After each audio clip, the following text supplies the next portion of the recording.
Mate, grab a seat and listen up, because things are heating up at Celtic Park. We've got chaos off the pitch, a massive injury blow to one of our biggest stars, and a new fire burning just in time for that showdown at Tynecastle. And let me tell you, the last bit of news today might just change everything for the rest of the season, so stick around till the end. Big thanks to last week's top commenters. You've been brilliant. James Brooks, always leaving great thoughts. Margaret, thanks for joining the chat and supporting the channel. Billy Noon, cheers for jumping in as well. Let's see who makes it onto next week's list. Keep those comments coming. We have 6 news a day to keep you updated with the mighty Celtic. Hit that subscribe button and be part of it. So just when you think things can't get any madder at Paradise, they somehow do, eh? The Celtic roller coaster's got no brakes this week. We've lost our rock at the back, big Cam Carter-Vickers. And I tell you what, that's a sore yin. The lad's been the heartbeat of that defense, a proper warrior. But it looks like he's done his Achilles. We're talking 5 months out, maybe longer. That's March we're looking at.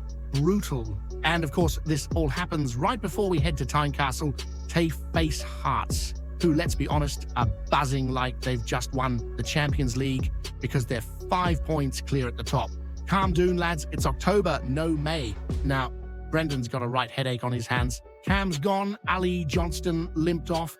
Iheanacho pulled up as well. Honestly, it's like the Celtic physio room's busier than Sucky Hall Street on a Saturday night. Rodgers admitted he'd have taken Cam off earlier if he could have, but the subs were used up. The man was literally hobbling through the final minutes against Sturm Graz. Pure commitment, eh? You've got to respect that. So now the big question is, who partners Liam Scales? The lad's been on fire lately, no doubt about it. He's gone from the edge of the squad, Tay, being one of the first names on the team sheet. Brendan's been singing his praises like he's the second coming of Bobo Balde. Maybe Austin Trusty comes in, he's just back fit after that foot knock. Or maybe the gaffer throws a curveball. Dane Murray, young lad, bags of potential. Then again, there's the boy Jamai Simpson Pusey from City, though he hasn't even sniffed the bench for months, so that might be one for later down the line. And as if the injury list Wisney long enough, Dyson might miss out as well. Tight hamstring, Rodgers says. We'll see for the weekend. I swear it's getting Tay the point where we might need Tay pull a few of the boys' favour stands and stick them on the pitch. But listen, this is when true Celtic spirit kicks in. We've seen this before. Injuries, chaos, everyone writing us off. And somehow, this club always finds a way. There's a fire that burns in that green and white shirt, and Tynecastle's seen it plenty of times before. I can feel it. There's still fight in this squad, especially with Scales leading by example at the back. Now let me ask you this and be honest. With Carter-Vickers out, do you think the title race just got harder?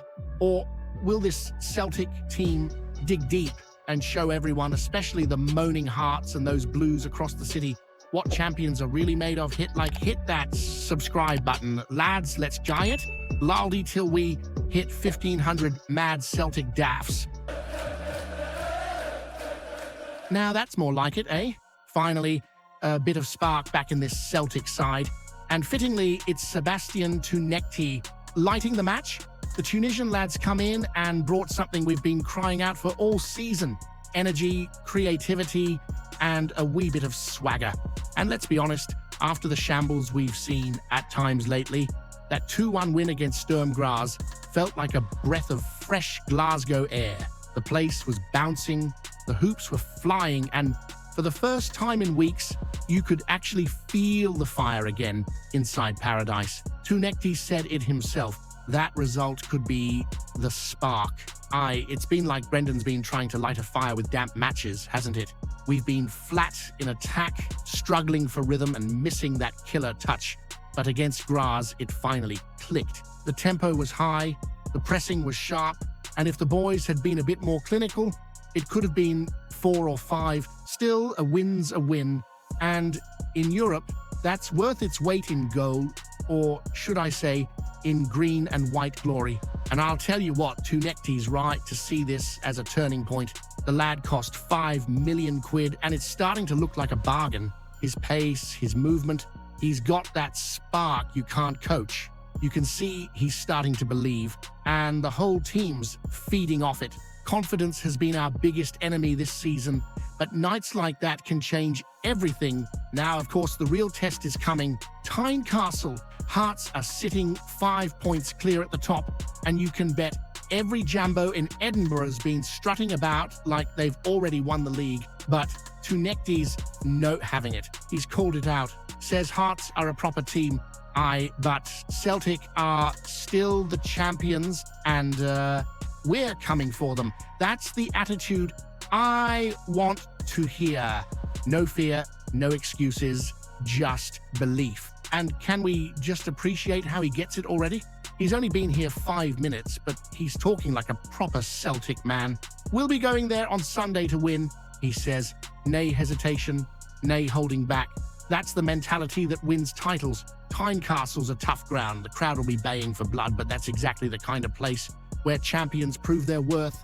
You know what, mate? If Tounekti and the lads bring that same fire from Thursday into Sunday, I fancy us to turn the whole title race on its head again. Because when this team's burning bright, nobody in Scotland, not Hearts, not the Blues, not anyone, can handle the heat from Paradise. So here's one for you. Do you think that win against Sturm Graz really was the spark to reignite Celtic's season? Or are we still missing that killer instinct up front to take us back to the top where we belong? Hit that subscribe button, lads. Let's jay it loudy till we hit 1,500 mad. Celtic Dafts. Let's have a wee chat about this one. Benjamin Nygren up top for Celtic. Now, that's an idea I can get behind. With Iheanacho crocked and young Kenny still cutting his teeth, Brendan might just have found his answer right under his nose. Nygren's already shown he's a proper goal threat, hasn't he? 5 goals and 4 assists in just 15 games, and that's not even playing as a full-on striker.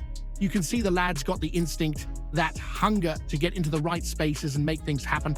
Against Sturm Graz, he missed a few sitters, we all saw it, but you've got to love his bottle. He didn't hide, didn't drop his head, and what happens? He pops up with the winner, smashing a header like a man possessed. Well, that's what you want in a Celtic player. Courage, confidence, and that refusal to quit.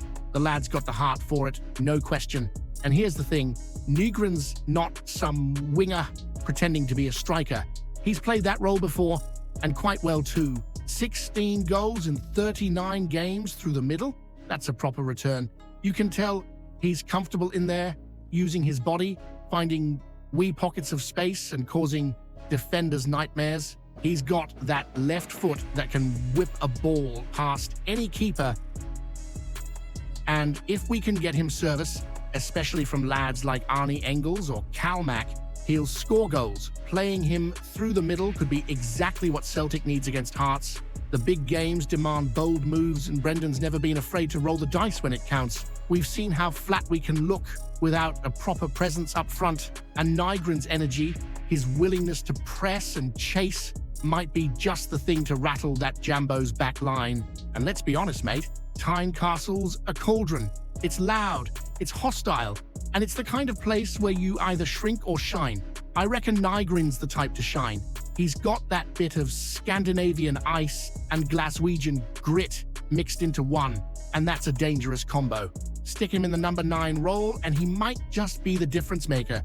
Plus, it lets Kenny breathe. The kid's got potential, but throwing him into the fire at Tynecastle? That's not fair.